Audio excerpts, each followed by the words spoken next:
하나님께서 우리에게 주시는 말씀은 누가복음 7장 44절에서 47절의 말씀입니다. 제가 보는 성경으로 신약 102쪽입니다. 이제 누가복음 7장 44절에서 47절의 말씀을 봉독하시겠습니다. 다 함께 일어나셔서 하나님의 말씀을 경청하시길 바랍니다. 그 여자를 바라보시며 시몬에게 이르시되 이 여자를 보느냐? 내가 내 집에 들어올 때 너는 내게 발 씻을 물도 주지 아니하였으되 이 여자는 눈물로 내 발을 적시고 그 머리털로 닦았으며 너는 내게 입 맞추지 아니하였으되 그는 내가 들어올 때로부터 내 발에 입 맞추기를 그치지 아니하였으며 내 머리에 감람유를 붓지 아니하였으되 그는 향유를 내 발에 부었느니라. 이러므로 내가 네게 말하노니 그의 많은 죄가 사하여졌도다. 이는 그의 사랑함이 많음이라. 사함을 받을 일이 적은 자는 적게 사랑하느니라. 아멘. 여러분, 교회를 오는 일상적인 걸음에 혹시 그간 좀 우리 교회에 달라진 게 있는데 느끼신 분 있으신가요? 무더운 여름이 되기 전에 우리 교회에 바뀐 게 하나가 있습니다. 혹시 그게 뭡니까? 목사님 지금 전체적으로 에어컨 공사하고 있잖아요. 설비 장비들이 쌓여 있는 걸 봤는데 그 공사 그거 말고 혹시 다른 거 달라진 거 느낀 것 없습니까? 주변을 아름답게 바라볼 수 있는 눈과 마음이 있는 분들은 아마도 눈치를 챘을 것이라고 그렇게 생각을 합니다. 바로 우리 교회의 조경이 깔끔하게 정리가 되었습니다. 저처럼 대문자 F의 성향을 갖고 있는 사람들은 아마도 교회로 올 때 그냥 지나치지 않고 바뀌었구나, 나무들이 정리가 되었구나라는 걸 느끼셨을 것입니다. 조경이 정리되기 전의 모습을 생각해 보면 우리 교회에 진짜 멋진 소나무들이 많이 있습니다. 뿐만 아니라 우리 교회에 이제 심겨져 있는 그런 많은 나무들을 보면 참으로 멋있어요. 그리고 조경되기 전의 모습을 생각하면 좌우 옆으로 풍성한 가지와 잎을 가지고 있었습니다. 그런데 조경이 정리된 나무를 보게 되면 언뜻 보기에는 이거 좀 이발을 좀 심하게 한 거 아닌가 이런 생각이 좀 들기도 했습니다. 잠깐 그런 생각이 들었는데 첫인상은 보면 좌우로 뻗어있던 풍성한 가지와 잎들은 거의 다 정리가 되고 그래서인지 몰라도 조금 앙상한 것 아닌가라는 생각을 받기도 했습니다. 이렇게까지 과감하게 가지치기를 해야 되는 이유가 있다면 그건 뭘까요?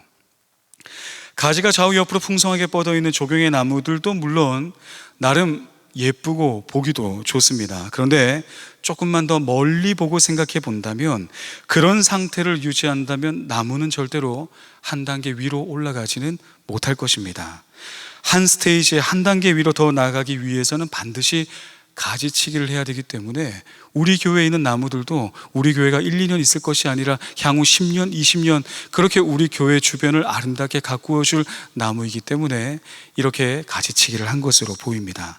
만약 좌우로 넓게 퍼져 있는 가지들이 어찌됐건 간에 내 거니까 내 가지들과 내 이파리들이 좀 아깝다고 해서 그것을 방치하게 된다면 다른 건 모르겠어요. 작은 나무도 이쁠 수 있으니까. 그러나 중요한 것은 절대로 그 나무는 더 위로, 더 높은 곳으로 나아갈 수는 없을 겁니다. 저는 대문자 F의 소유자로서 주변의 조경 정리된 것을 보면서 사색하는 시간을 가져본 적이 있습니다. 우리의 인생도 좀 마찬가지이지 않겠습니까?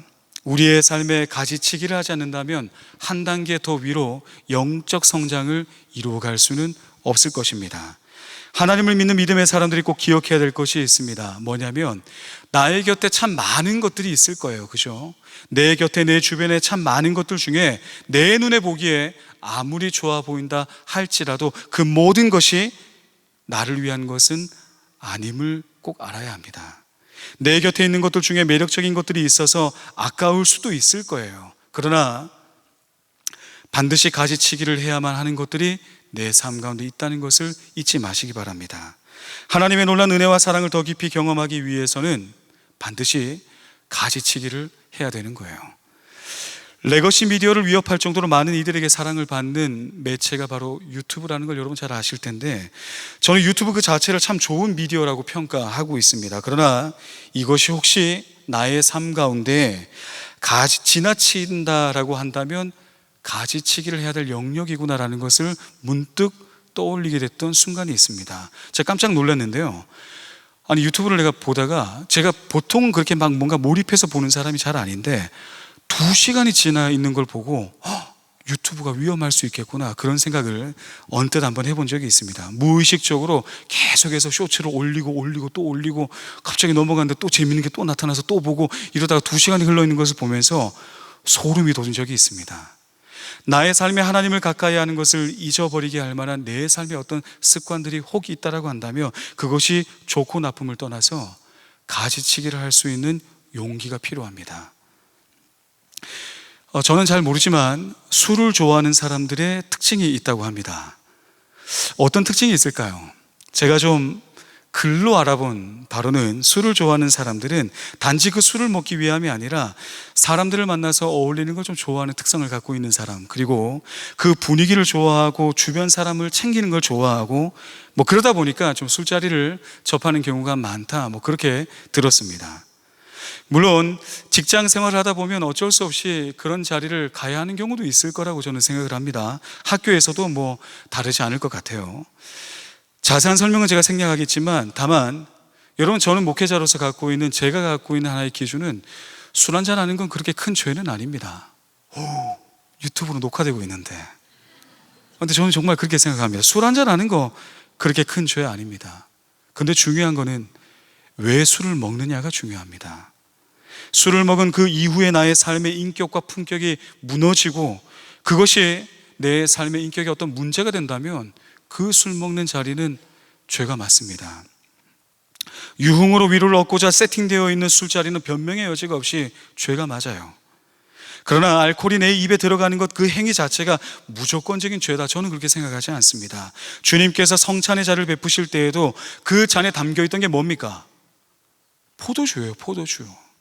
그런데 그 포도주에는 하나의 특징이 있습니다. 뭐냐면 그 포도주는 유흥을 위한 자리가 아니라, 유흥을 위한 음료가 아니라 예수 그리스도, 주 예수 그리스도의 십자가를 기억한 음료이기 때문에 그 포도주는 주님께서 제정하신 대로 우리 모두가 성찬의 자리에 참여하여 우리는 그 포도주를 마시는 겁니다. 그런데 만약 술이 나의 신앙을 좀먹고 있다면, 혹은 하나님 앞으로 설 수 없도록 만들고 있다면, 지나치게 사람들 만나서 즐기는 것이 좋아서 하나님을 찾는 시간조차 내 삶에 너무 바빠서 말씀을 읽는 시간, 말씀을 묵상하는 시간, 예배의 자리 앞에 나오는 것이 좀 어렵다라고 변명할 수 있는 그런 삶의 패턴이 있다면 가지치기를 해야 합니다. 그런 사람들에게 술은 분명히 죄입니다. 뿐만 아니라 진정으로 누군가를 축복해 줄 수가 없고 비교하거나 질투하거나 미워하는 감정으로 힘들어한다면 그 감정 역시나 가지치기를 해야 합니다. 너 들었어? 누가 누구 사귄대. 그 오빠가 걔랑 사귄다고? 나를 두고 걔랑 사귄다고? 어이가 없네. 부셔버릴 거야. 그 관계 부셔버릴 거야. 이런 마음들은 가지치기 해야 합니다. 축복해 줘야죠. 사랑해 주어야 합니다. 만약 우리의 삶의 가지치기를 놓치고 우리의 신앙의 삶을 계속해서 이어간다면 오죽하면 이렇게 알람이 오겠습니까? 그런 삶을 경계해야 된다라고 이렇게 사인이 오고 있는데, 그러한 삶을 방치해 둔다면 입만무성한 인생이 될 수 있음을 꼭 기억해야 합니다. 더불어 이러한 가지치기를 하다 보면 제가 아까 느꼈던 느낌대로 처음에는 앙상하다고 여길 수 있습니다. 이런 거 저런 거 하지 말아야 할 것이 다 있는 거, 하지 말아야 할 것만 있는 것 같고, 해야 되는 것들은 막 그렇게까지 매력적으로 안 보일 수도 있습니다. 내가 기존에 누리던 것 중에서 많은 것을 가지치기하고 나면 할 게 하나도 없어 보이고 좀 이발을 심하게 한 것 아닌가 싶을 정도의 앙상한 그런 나무들처럼 내 인생에도 좀 허전함이 찾아오지 않을까요? 라고 생각하는 분들도 있을 것 같다 생각을 합니다. 물론 처음에는 그럴 수 있습니다. 가지치기를 하고 난 나무처럼, 좀 앙상해 보이는 그런 나무처럼 위쪽에 있는 가지와 잎을 제외한 모든 것을 다 가지치기 했을 때 약간 좀 황량해 보이는 것처럼 보이는 그런 모습들이 있을 수 있습니다. 가지치기를 하고 난 나무들처럼 죄의 흔적과 내 삶의 우선순위를 위해서 정리할 것을 다 정리하고 난 이후에 그런 약간의 허전함이 처음에는 찾아올 수 있습니다. 한번 생각해 보도록 하겠습니다. 이러한 삶을 살아가는 것이 과연 기쁨인가? 제가 다른 사람의 삶을 예로 들긴 좀 그렇고, 저를 비롯해서 청년부 교육자들의 삶을 바라봤을 때 우리의 삶이 어떤 모습으로 보입니까? 저희들은 뭐 제가 대표로 이야기하지만 사실 할 수 없는 게 많습니다. 극단적인 예로 저는 화를 낼 수가 없습니다. 그렇지 않겠습니까? 저도 감정이 있잖아요, 그죠? 성격 있을까요, 없을까요? 성격 장난 아니에요, 저도 감정이 있습니다. 그래서 혹시라도 제가 저의 감정에 과감하게 솔직해지는 어떤 순간을 가졌다고 합시다. 그러면 어떻게 누군가가 바라보겠습니까? 아니, 어떻게 목사님이 화를 내실 수가 있어? 그렇게 생각하지 않을까요? 저는 그래서 화를 낼 수가 없어요. 정말 극단적으로 한번 화를 참아본 순간을 몇 번만 기억나지 화를 낸 적이 그리 많이 없습니다. 또 예를 들어 봅시다. 제가 호프집에 만약에 있는 걸 누군가 봤다고 합시다. 호프집이니까 또 약간 옛사람 같긴 한데 뭐 알 수 있는 단어가 별로 없어요. 저는 믿으실지 모르겠지만 저는 지금까지 살아오면서 단 한 번도 술을 먹은 적이 없습니다. 물론 알코올, 뭐 성찬식에 참여하는 그런 그 음료에 뭐 알코올이 어느 정도인지 몰라요. 그러나 그것을 제외하고는 그 어떤 것도 제 입에 댄 적도 없고 앞으로도 알코올을 제 입에 대는 일은 없을 것입니다. 그런데 만약 제가 호프집이나 포차에 앉아있는 모습을 누군가 봤다면 어떡할까요? 누군가가 봤을 때 그래, 목사님도 사람인데 한잔하고 싶었나 보다. 아유, 조용히 가서 내가 그거 결제해드릴까? 이럴 사람 있을까요? 아닐걸요. 아마 눈이라도 마주칠까봐 얼른 피하겠죠. 목사님 불편하실까봐. 그것도 최대한의 배려일 거예요, 아마. 그리고 집에 돌아가서 얘기를 합니다. 야, 너 그거 알아? 너만 알고 있어야 돼? 목사님이 호프집에 있더라? 이렇게 얘기가 전달되는 거죠. 또 그 사람은 너무 가슴 아픈 나머지 너만 알고 있어야 되는 사람에게 또 연락을 합니다. 너 그거 알아? 너만 알고 있어야 돼? 그렇게 너만 알고 있어야 될 사람에게로 흘러 소문은 어느덧 눈덩이같이 불어나서 강영호 목사님이 술을 먹었다더라, 술에 취해서 노상방뇨한 것을 봤다더라, 뭐 그런 식의 말들이 충분히 일어날 것 같지 않습니까? 있을 수 있습니다. 그리고 우리 공동체 안에도 이런 형태의 소문의 양상이 이루어지는 패턴이 아주 없지는 않을 겁니다. 그렇기 때문에 여러분, 좀 격가지 얘기긴 하지만 명심하시기 바랍니다. 너만 알고 있어야 되는 비밀은 없어요. 내 입 밖으로 나가는 순간 모두가 아는 것입니다. 아멘입니까? 조심하셔야 된다는 얘기를 하는 거예요. 그래서 저는 특정 음식점에는 근처에도 가지 않으려고 노력하고 있습니다. 그리고 앞으로도 그럴 거예요. 오해의 싹을 아예 없게 할 작정으로 저의 삶을 지금까지 가꾸어 오고 있고 앞으로도 그럴 것입니다. 뿐만 아니라 제 차에 누군가를 태우려고 할 때도 제 옆자리는 아내와 가족 제외하고는 어느 누구도 제 옆자리에 태우지 않으려고 노력합니다. 혹시라도 제 차를 얻어 타게 되는 자매님들이 계시다면 저에게 묻지 마시고 바로 사장님 석으로 가세요. 저는 여러분들을 오너로 모실 준비를 하고 있습니다. 그냥 사장님석에 앉으셔서 저에게 목적지만 알려주시면 제가 그리로 친절하게 안내하고 여러분을 모셔다 드리도록 하겠습니다. 저는 할 수 없는 것, 그리고 하지 말아야 되는 것을 받아들였습니다. 그러나 이러한 삶이 저에게는 그저 앙상하다, 그렇게만 받아들여지거나 느껴지지 않습니다. 성공을 위해서도 얼마나 땀을 많이 흘리는데, 저도 지금 땀을 좀 많이 흘리고 있긴 하죠. 이 정도 목회를 위해서 전 충분히 할 수 있습니다. 뿐만 아니라 여러분의 마음을 다치지 않기 위해서라고 한다면 저는 말을 한마디도 안 하고 하루 종일도 있을 수 있습니다. 눈치채는지 모르겠지만 저는 대문자 아이, 과묵한 대문자 아이 성향을 갖고 있는 사람이기 때문입니다. 저는 굉장히 샤이한 사람입니다. 제가 하나 가지고 있는 취미라고는 영화 보는 거, 그리고 책 읽는 거, 뭐 그거 보면서 사색하는 거, 그게 다입니다. 그마저도 지금은 잘 하고 있지 못합니다. 뭐가 이렇게 바쁜지. 휴가 때 삼국지를 한번 읽어보겠다 마음을 먹고 작정하고 읽어봤는데 4권까지밖에 못 읽어봤습니다. 다시 한번 보고 싶은 책들이 참 많은데 그마저도 여의치 못한 삶을 살고 있습니다.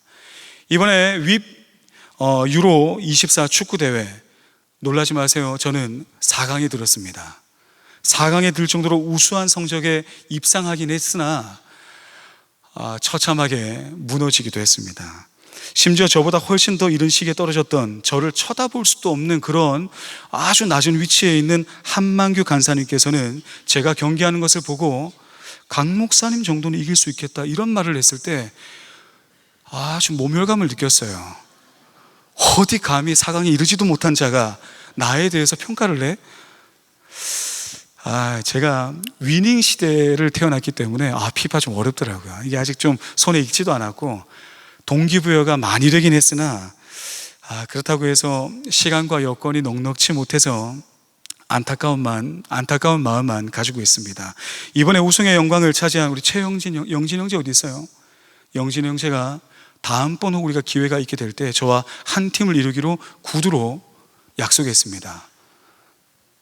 반드시 그렇게 할 것입니다. 우리 청년부에 이러한 메이저급의 대회에 참여할 때에도 연습할 시간도 여가도 많이 넉넉하게 주어지지 않은 삶을 저는 지금껏 살아오고 있습니다. 목회자인 저에게도 때때로 가지치기를 하면 할수록 할 수 있는 것보다 할 수 없는 것들이 더 많아 보이는 때가 있기도 합니다. 하지만 그 시간을 견뎌야 하는 거예요. 한 단계 더 나의 신앙과 삶을 올려내기 위해서는 가지치기를 해야 하고, 그 가지치기를 하고 난 이후에 다가오는 허전한 느낌, 앙상한 것 같은 그런 생각들, 있다가도 없어진 것들로 인하여서 허전한 마음이 분명히 찾아올 수 있겠지만 그러한 것들을 견뎌야 합니다. 그리고 한번 인내해 보세요. 그렇다면 그 이전에는 경험할 수 없었던 영적 스테이지가, 영적인 삶의 그런 놀라운 복들이 여러분 앞에 펼쳐지게 될 것입니다. 그 이전에 누렸던 풍성함보다 한 단계 더 높은 곳에서 하나님과 함께 풍성함을 누리는 그런 신앙의 삶을 여러분들도 살아갈 수가 있게 될 것입니다. 오늘 우리가 함께 보았던 본문의 말씀에는 어떤 가지치기를 해야 되는 것인가를 묵상할 만한 내용이 담겨 있습니다. 매 주일마다 우리가 누리는 이 중요한 예배의 자리에서도 분명 우리는 가지치기 해야 할 것들이 있습니다. 예배의 시간이 그저 한 주에 한 번 의무적으로 종교행위, 내가 기독교라고 하는 종교를 가진 사람이기 때문에 그것을 입증하기 위해서는 이 예배 한 번은 꼭 드려야지라고 하는 종교행위 안에 머무는 것이 아니라, 그리고 주일에 한 번 예배를 드리지 않으면 좀 찝찝하고 괜히 하나님께 미안할 것 같은 마음이 드는 것을 이겨내기 위해서 이 자리에 앉아 있는 것이 아니라, 내 안에 주님께서 아니라고 말씀하시는 것들을 가지치기 하면서 주님을 영접하는 예배자로, 주님의 임재 안으로 더 깊이 들어가는 예배자로 나가기 위해서는 어떤 것이 필요한지를 말씀을 통하여서 우리가 함께 살펴보는 시간을 갖도록 하겠습니다.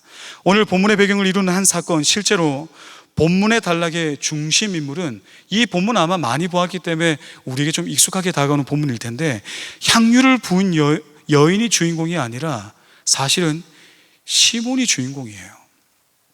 시몬이라고 하는 한 사람이 예수님을 자신의 집으로 초대하여서 만남의 시간을 갖게 됐다는 것이 본문의 발단입니다.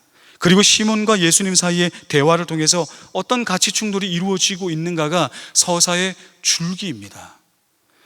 그런데 이 중심인물인 시몬은 주님을 자신의 집에 초대하여서 주님을 직접 만나는 영광을 얻었음에도 불구하고 은혜의 사건, 주님께서 부어주시는 축복과 사랑의 그 놀라운 은혜에 대해서는 오히려 주변인으로 물러나 버리게 되고, 존재감이 전혀 없던 한 여인, 오늘 누가복음에서는 이름조차 밝히고 있지 않는 이 여인이 오히려 사건의 중심으로 확 드러나면서 죄사함의 은혜를 얻을 뿐만 아니라 그의 인생 가운데 하나님의 구원의 역사를 경험하고 새로운 출발을 얻게 되는 아름다운 역사가 그녀에게 펼쳐지게 되었다는 것을 우리에게 말씀해 주고 있는 사건이 기록되어 있습니다. 참고로 먼저 말씀을 더 살펴보기 전에 향유를 주님께 부어드린 여인에 대해서는 사복음서, 마태복음, 마가복음, 누가복음, 요한복음 모든 곳에서 다 다루고 있는데, 그래서 이 모든 것을 좀 비교하면서 살펴보는 것도 유익함이 있겠으나 오늘은 시간 관계상 누가복음이 우리에게 전해주는 정보만을 가지고 오늘 본문을 좀 더 살펴보도록 하겠습니다. 누가복음에 따르면 향유를 예수님께 부어드렸던 이 여인은 식사의 자리에 초대가 되었거나 혹은 호스트였던 시몬의 어떤 부탁을 받은 적도 없는, 말 그대로 주변인으로, 사실 이 사건 가운데 들어오면 안 되는 사람으로 그렇게 오늘 본문에 등장하게 됩니다. 그래서 본문에 계속해서 강조하고 있지만 호스트는 누구예요? 시몬입니다. 그리고 그 시몬을 성경은 뭐라고 이야기합니까? 바리새인이었다, 그렇게 우리에게 정보를 들려주고 있습니다. 우리가 흔히 성경을 통해서 바리새인들을 평가할 때에 그들에게 주님께서 주로 종교적인 행위와 율법의 조문에 관심을 갖고 있었기 때문에 그것에 관심이 빼앗긴 나머지 예수 그리스도를 나의 구주로 영접하지 않은 그런 중심을 잃어버린 가식과 위선에 대해서 강도 높은 책망에 말씀하셨다는 것을 우리가 많이 들어봤죠. 그렇기 때문에 이 바리새인에 대해서 부정적인 선입견을 가질 수도 있겠다, 그런 생각들을 해봅니다. 그런데 예수님의 공생의 당시에 유대 사회에서, 본문에서 이야기하는 것이 아니라 실제의 역사 안에서 바리새인들이 어떤 사람이었는가를 살펴보면 주로 덕망이 높은 종교 지도자들로 여겼다고 합니다. 유대 사회에서 대중들에게 존경을 받는 사람들이 바리새인이었고, 회심하기 전에 사울이라 이름할 때의 삶처럼 율법에 열심을 가진 이들을 교육하였고 그들을 길러낼 뿐만 아니라 평생 말씀의 기준으로 살고자 했던 경건한 사람들로 평가되는 이들이 바리새인이었습니다. 종교적으로나 율법적으로 흠이 없고자 평생을 말씀대로, 구약의 말씀이긴 하지만 이 구약의 말씀에 1.1획조차도 놓치지 않겠다라고 하는 그런 말씀의 열정으로 헌신했던 이들이었기 때문에 유대 사회 어느 곳에서든지 일반 대중들에게는 대부분 존경을 받았던 종교 지도자들이 바로 바리새인이었습니다. 안타까운 것은 이러한 바리새인들이 자신들이 갖고 있었던 종교적인 신념, 율법 해석에 대한 권위와 기득권을 내려놓지 못하고 구원자이시며 그들이 그토록 기다려왔던 예수 그리스도께서 오셨음에도 불구하고, 그 예수님을 역사적으로 직접 만나는 영광을 누렸음에도 불구하고 하나님의 구원의 역사 안에 들어오는 것은 실패한 이들이다. 성경은 그렇게 바리새인에 대해서 설명하고 있습니다. 그 대표적인 사례가 오늘 본문의 사건이기도 합니다. 누가복음 7장 36절 말씀, 우리가 읽어보았던 말씀 조금 앞에 있죠. 누가복음 7장 36절 말씀 우리 같이 한번 읽어볼까요? 36절 같이 읽겠습니다. 시작.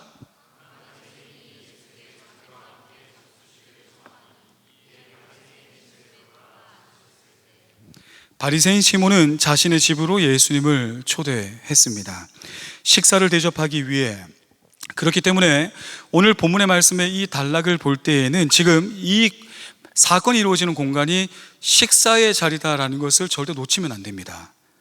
식사의 자리에서 일어난 사건이기 때문에 식사의 공간 안에서 어떤 것이 결례인지, 그리고 식사의 자리 안에서 유대 사회에서 당시 어떤 것이 의미 있는 행동이었는지를 우리가 염두에 두면서 본문의 사건과 어떤 일이 있었는지를 계속해서 살펴보아야 합니다. 만약 이 본문의 사건이 식사의 자리라고 하는 배경을 다 놓치고 그냥 있었던 일만 가지고만 본문을 보게 되면 조금 사건에 이상하다, 이게 왜 이렇게 행동했을까라고 하는 지점이 분명히 존재할 수가 있습니다. 그래서 식사의 자리에서 일어난 사건이라는 것을 염두에 두고 본문을 계속 보겠습니다.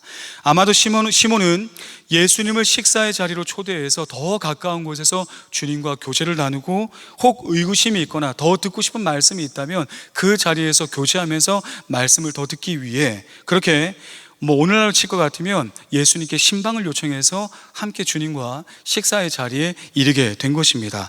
얼마나 영광스러운 장면입니까? 여러분, 이런 신방 받고 싶지 않으세요?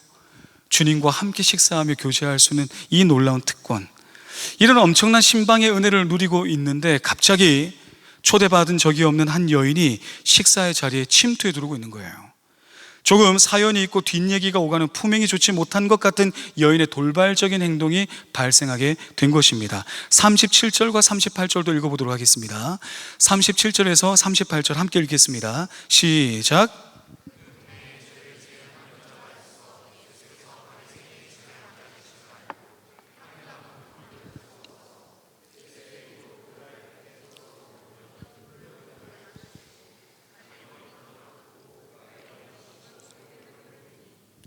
성경은 이 여인을 소개할 때에 죄를 지은 여자라고 완곡하게 표현하고 있는데, 아마도 당시 여인에게 죄가 있다는 주홍 글씨가 새겨지게 될 때는 대다수 여성성을 팔아서 생업을 삼았던 이들을 지칭하는 경우가 많았습니다. 그렇기 때문에 아마 같은 의미로 본문에서도 완곡하게 이 여인의 삶이 어떤 삶을 살아왔는지를 이렇게 표현한 것으로 보입니다. 이러한 삶의 흔적을 갖고 있는 한 여인이 경건하다고 세간에 평가받고 있는 바리새인의 집에 들어오는 것 자체가 사실 말이 안 되는 거였어요. 바리새인은 이러한 사람들과 상종하지 않습니다. 접촉조차 하지 않아요. 그들의 죄가 나에게 전가되는 것을 너무나도 꺼렸기 때문에 만지지도 않고 접촉조차 하지 않는 그런 삶을 갖고 있는 한 여인인데, 그 여인이 자신의 식사의 자리로 침투해 들어올 뿐만 아니라 예수님께 다가가 돌발적인 행동을 했다는 것은 사실 너무나 충격이었을 것입니다. 이 돌발적인 행동, 눈물로 주님의 발을 적셨습니다. 머리털로 그 눈물이 떨어져서 먼지로 뒤섞여 있는 얼룩진 주님의 발을 자신의 머릿결로 닦아내었습니다. 그리고 흙먼지가 있는 그 주님의 발에 그녀의 입을 맞추고 준비한 향유를 부었습니다. 우리가 이 행동을 아름다움으로 많이 묵상해서 그렇지, 오늘 누가 혹시라도 이 여기 계신 자매님들 중에 누군가 한 사람이 목회자인 저에게 이와 같은 일을 한다면 어떻게 될까요? 물론 그런 일도 없겠으나 만약에 오늘날 그런 일이 있다면 목회자인 저는 잡혀갈 가능성이 높지 않을까요? 이 부분은 좀 잠시 두고서 호스트 바리새인 시몬의 입장으로 돌아와서 이 여인이 보여주었던 돌발적인 행동을 조금만 더 본다면 그에게 이 행동이 어떻게 다가왔겠습니까? 너무 당혹스러웠을 것입니다. 어쩌면 너무 황당해서 말을 잃었을지도 모르겠습니다. 이게 지금 뭔 상황이야? 내가 준비하지도 않았고 초대하지도 않았는데 왜 이와 같은 일이 있지? 이 여자가 지금 이와 같은 행동을 하는 것은 바리새인인 나에게 모욕감을 주는 것이구나. 여기가 감히 어디라고 끼어들어서 내가 준비한 이 식사의 자리를 이리라도 망친단 말인가? 보는 사람이 한둘도 아닌데 이 죄에 지은 여인이 바리새인인 나를 어떻게 이렇게 모욕한단 말인가? 불쾌한 마음이 가득했을 것입니다. 어쩌면 그래서인지 몰라도 이 시몬은 이 상황이 일어난 것에 대한 책임을 자신이 초대한 예수님에게 돌리기까지 합니다. 예수님이 지금 저 여인이 죄인인 줄 모른단 말인가? 어떻게 이 상황이 이렇게 될 때까지 만들어서 나를 욕되게 한단 말인가? 39절 말씀 같이 읽어보겠습니다. 39절 함께 읽겠습니다. 시작.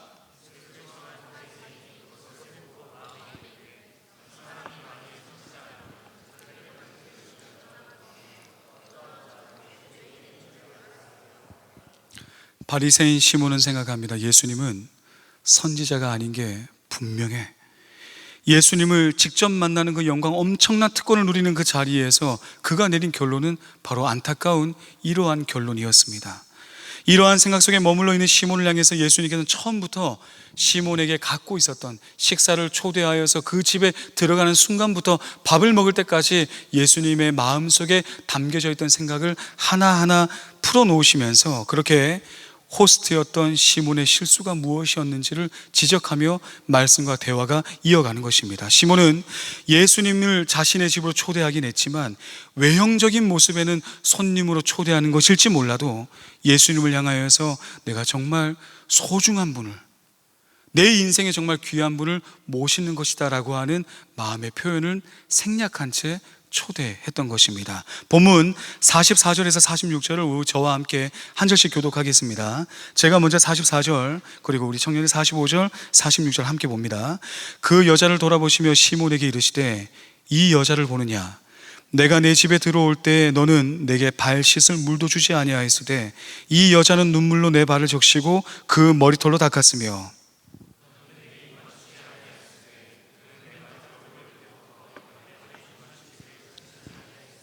함께 읽겠습니다. 너는 내 머리에 감람유도 붓지 아니하였으되 그는 향유를 내 발에 부었느니라. 예수님의 말씀 속에 여인의 행동과 바리새인 시몬의 행동이 대비되고 있다는 것을 알 수가 있습니다. 시몬은 예수님을 초대하긴 했지만 예수님의 발을 씻어줄 만한 물을 준비하지 않았습니다. 다시 말해 손님을 초대하면서 그 발을 씻어주지 않는 결례를 행한 거예요. 심지어 존중의 입맞춤을 예의로 표현하지 않았습니다. 이 당시에는 존중을 그렇게 표현을 했는데 주님께 입맞춤을 하지 않았습니다. 그리고 특별한 사람에게만 나누는 것이긴 했지만 감람유를 주님께 붓지도 않았던 것입니다. 이러한 행동은 당시 식사를 초대하던 손님을 향한 존중을 담지 않겠다는 결례의 의미를 담고 있습니다. 다시 말해 손님을 초대하면서 그 건조한 지중해성 기후를 살아가던 이들에게 발을 씻어줄 만한 물을 준비하지 않았다는 것은 손님을 무시하는 처사로도 보일 수가 있는 거예요. 손님에게 그 정도의 격식을 갖출 마음이 없다는 것을 티내기 위한 의도적인 행동으로밖에 볼 수가 없는 것이었습니다. 심지어 입맞춤이라고 하는 당시에 인사조치 않았다는 것은 바리새인 시몬이 여전히 예수님을 향한 경계심을 다 풀지 않고 어떻게 말씀하시는지, 무슨 내용을 이야기하시는지 내가 조금 더 지켜본 다음에 나의 신앙을 고백할지 말지를 결정하겠다라고 여기면서 경계심을 갖고 있었다는 것의 증거입니다. 시몬은 예수님을 식사의 자리로 초대해서 그와 함께하고 있었지만 온전한 마음으로 주님을 영접하지 않았습니다. 반대로 본문을 존경하고 존중하는 이를 맞이하는 예법의 기준으로 재해석해 본다면 지금 죄에 있는 이 여인, 죄가 있는 사람으로 취급받는 이 여인은 돌발적인 행동했던 것은 사실이긴 하지만 예수님을 향한 이러한 대우를 참을 수 없었습니다. 견딜 수 없어 하는 마음을 가지고 그녀가 가지고 있는 최고의 정성을 다해서 종들이나 했을 법한 그런 행위를 통해 마음과 정성을 담아 우리 주님은 존귀한 분이십니다라는 고백을 담아서 이와 같은 행동을 했던 것입니다. 과한 스킨십을 한 게 아니에요. 예수님을 주님으로 영접하며 주님의 발을 자신의 눈물로 그리고 자신의 머리카락으로 닦았습니다. 감히 예수님께는 직접 입맞춤을 할 수도 없는 너무나도 부끄러운 존재라고 하는 자의식을 갖고 있었기 때문에 주님께 입맞춤을 할 수 없어 존경과 경외의 마음을 담아 주님의 발에 입을 맞춘 것입니다. 자신이 할 수 있는 최고의 마음을 담기에는 감람유가 부족해 보였어요. 그래서 그녀는 자기가 갖고 있는 제일 좋은 향유를 가지고 주님께 부어드린 것입니다. 당시의 문화적으로 극진한 분을 향한 최고의 경외감, 존경의 마음, 사랑의 마음을 담아 드린 것이기에 이 여인은 향유 속에 자신의 신앙과 믿음을 담아서 부었던 것입니다. 본문의 말씀은 이 두 사람 중에 누가 주님과 함께 교제했으며 주님을 영접한 사람이라고 우리에게 말씀하고 있습니까? 바리새인 시몬은 예수님에 대해서 어느 정도 좋은 마음은 있었어요. 그러니까 식사에 초대를 했겠죠. 여전히 자신의 생각, 그러나 여전히 자신이 갖고 있었던 평소의 생각, 주변이 나를 어떻게 바라볼까 하는 시선의 가지를 정리하지 않고 주님을 만났기 때문에 온전하게 영접하는 자리 가운데는 이르지 못했습니다. 내가 만약 예수님의 발을 닦으면 다른 바리새인들은 나를 어떻게 바라볼까? 내가 주님을 초대하긴 했지만 그래도 내 자존심, 소셜 포지션 좀 지켜야지.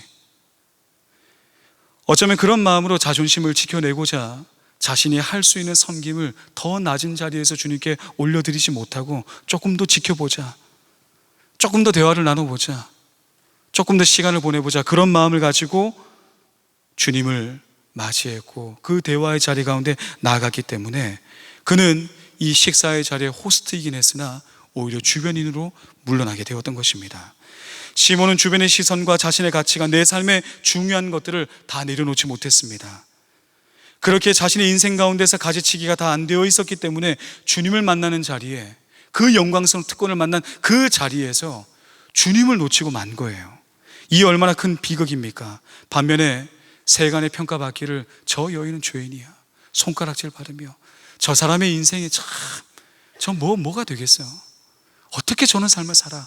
이렇게 평가를 받는 그 여인은 오히려 주님께 나아가서 자신의 신앙을 고백합니다. 그런데 이 여인도 생각해 보면 왜 고민하는 바가 없겠습니까? 내가 저 자리에 나가도 될까?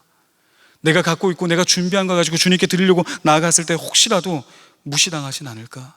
바리새인의 저 집에 내가 혹시라도 발을 들였다가 쫓겨나진 않을까? 수없이 고민했을 것입니다. 그런데 중요한 것은 내 앞에 있는 예수님이 나의 주님임을 알고 있기에 그 주님을 영접하기 위해서 다른 사람들의 시선을 다 뒤로 하고 나를 어떻게 평가할지, 내가 어떻게 받아들여질지를 생각하지 않고 그러한 모든 것들을 가지치게 하고 오직 주님만을 바라보며 한 걸음 한 걸음 나가게 됐을 때에 주님의 임재를 경험했을 뿐만 아니라 죄사함의 은혜를, 주님을 진짜 영접하는 교제의 기쁨을 누리게 되었던 것입니다.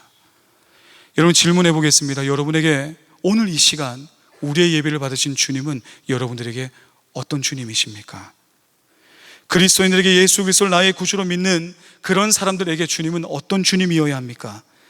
천국행 티켓 하나를 주는 그런 정도가 아니라 진리 그 자체이시고 나의 인생의 방향이시고 내 삶의 주권자일 뿐만 아니라 나의 창조주이신 하나님께서는 나의 삶도 창조하시고 나의 미래도 이끌어 주실 것이고 내가 말씀대로 주님의 뜻대로 살아가기만 한다면 주님께서 내 인생의 의미가 되어 주시는 전능자, 구원자가 되신다는 믿음이 혹 우리 안에 있다면 그것이 신앙으로 표현되어야 하지 않겠습니까?